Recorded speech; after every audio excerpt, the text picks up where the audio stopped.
Fidélisation client. Alors c'est quelque chose qui parle à beaucoup, mais souvent dans l'immobilier c'est complètement négligé. C'est pour ça que moi j'en parle beaucoup et c'est même une formation que je fais et que je vends à des entreprises qui ne sont pas dans l'immobilier, mais c'est tout ça grâce à ce que j'ai appris dans l'immobilier et je vais vous en faire part tout de suite.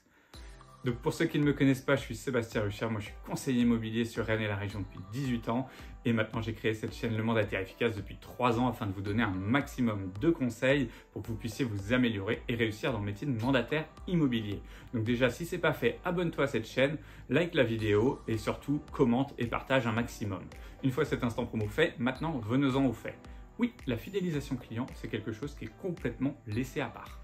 Or, il ne faudrait pas le laisser. On est tous à chercher des nouveaux clients, à payer sur le bon coin, à payer certains des leads, des community managers pour être sur les réseaux sociaux, pour avoir des leads entrants. Alors les leads, pour ceux qui ne savent pas, c'est de nouveaux clients, des noms, des numéros de téléphone ou des adresses mail, pour pouvoir avoir de nouveaux mandats ou de nouveaux acquéreurs. Bon, certes, c'est une solution, elle peut être payante, mais souvent elle coûte cher. Et moi, je prône plutôt la fidélisation gratuite.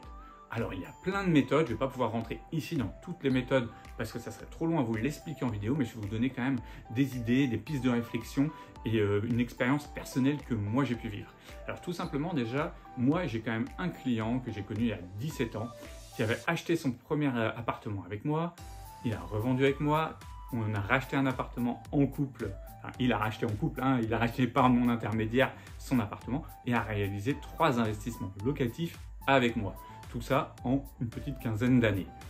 Et ce client-là, j'ai pas eu besoin de l'avoir, de chercher, d'avoir un nouveau, de dépenser de l'argent pour qu'il vienne avec moi. C'est pas devenu mon meilleur ami non plus. Ça reste un client, mais j'ai mis pas mal de process en place pour tout simplement me rappeler à lui et pour qu'il puisse tout simplement penser à moi le jour où il aurait une opération immobilière à faire. Puisque moi, je pense qu'un bon mandataire, un mandataire efficace, comme j'aime bien le dire, c'est un mandataire qui devient le mandataire immobilier de la famille. Et en fait, vous devez vous rentrer un petit peu dans ça. Toujours expliquer à votre client que vous allez être là pour l'accompagner sur le long terme et non sur un one-shot. L'immobilier, c'est réellement un marathon. Donc, il faut être là toujours et se rappeler à lui. Alors, les réseaux sociaux, puisque je suis sur YouTube, donc vous me suivez peut-être sur Instagram aussi, les réseaux sociaux peuvent être un axe de développement de la fidélisation client. Mais je vois trop de gens, par exemple, aller sur les réseaux sociaux, juste poster des informations, j'ai un bien à vendre, j'ai ceci, cela, et ne pas s'en servir pour la fidélisation. Si vous avez des réseaux sociaux, le conseil que je vais vous donner, c'est déjà abonner tous vos clients à vos réseaux sociaux. Quand vous rencontrez quelqu'un, vous êtes avec lui, vous dites oh, est-ce que vous utilisez Instagram? Oui, très bien, bah, prenez votre téléphone, comme ça vous allez pouvoir me suivre, vous allez voir mes dernières nouveautés.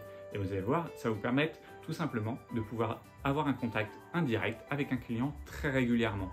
Et ça, c'est super important, puisque c'est le nombre de contacts que vous aurez régulièrement avec ces clients qui feront qu'ils vont penser à vous.